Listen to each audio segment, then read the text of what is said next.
Hi friends, homemade chocolate ఎలా చేయాలో ఈరోజు చూద్దాము. దానికి ముందుగా కోకో పౌడర్‌తోనే చేసుకోవచ్చు.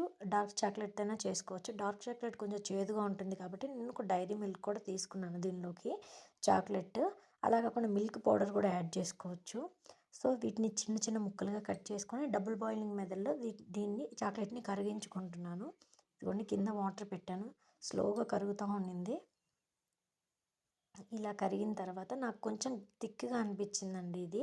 అందుకని చెప్పేసి మనము మిల్క్ యాడ్ చేసుకుంటున్నాము. కాచి చల్లార్చిన మిల్క్. అవి కలుపుకోవాలి. మనం ఏ కన్సిస్టెన్సీ కావాలో అలాగా. ఈ చాక్లెట్‌లో డిప్ చేయడానికి నేను బాదం పప్పు వేపుకుంటున్నాను. మీరు ఏదైనా వేసుకోవచ్చు. జీడిపప్పు వేసుకోవచ్చు. పిస్తా పప్పు ఏయైనా వేసుకోవచ్చు. నేను బాదం వేస్తున్నానండి. ఇదిగోండి నీట్‌గా చాక్లెట్ మొత్తం మెల్ట్ అయిపోయింది. దీనికి ముందుగా చాక్లెట్ మౌల్డ్స్ ఉన్నాయి. నేను ఇది తీసుకున్నాను డీమార్ట్‌లో అండి.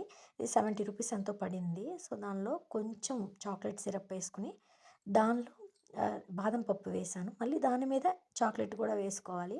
అది మధ్యలో తగులుతూ ఉంటదండి తినేటప్పుడు. చాలా బావుంటది.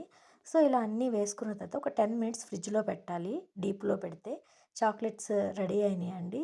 చాలా బాగా వచ్చినాయి. కొంచెం కూడా అతుక్కోలేదు. షేప్ కూడా క్లియర్‌గా కనిపించింది. సో, ఇవి ఒక ఎయిర్ టైట్ కంటైనర్‌లో పెట్టుకొని ఫ్రిడ్జ్‌లో స్టోర్ చేసుకుంటే చాలా బావుంటాయండి. ఫ్రిడ్జ్‌లోంచి తీస్తే కొంచెం మెత్తగా అవుతాయి. సో, ఎప్పుడు ఫ్రిడ్జ్‌లోనే ఉండాలి ఇవి. చాలా రోజులు ఉంచుకోవచ్చండి. బయట ఎలా ఉండిద్దో మనకు తెలీదు. సో, మనం చేసుకుంటే సాటిస్ఫాక్షన్ వేరుగా ఉంటుంది. సో, ఒకసారి ట్రై చేయండి. ఇలా నేను ఒక గ్లాస్ జార్‌లో స్టోర్ చేశాను ఫ్రిడ్జ్‌లో. నాకైతే చాలా బాగా నచ్చినాయండి. మీరు ట్రై చేయండి. ఈ వీడియో నచ్చితే లైక్ చేయండి, షేర్ చేయండి, కామెంట్ చేయండి. Thank you.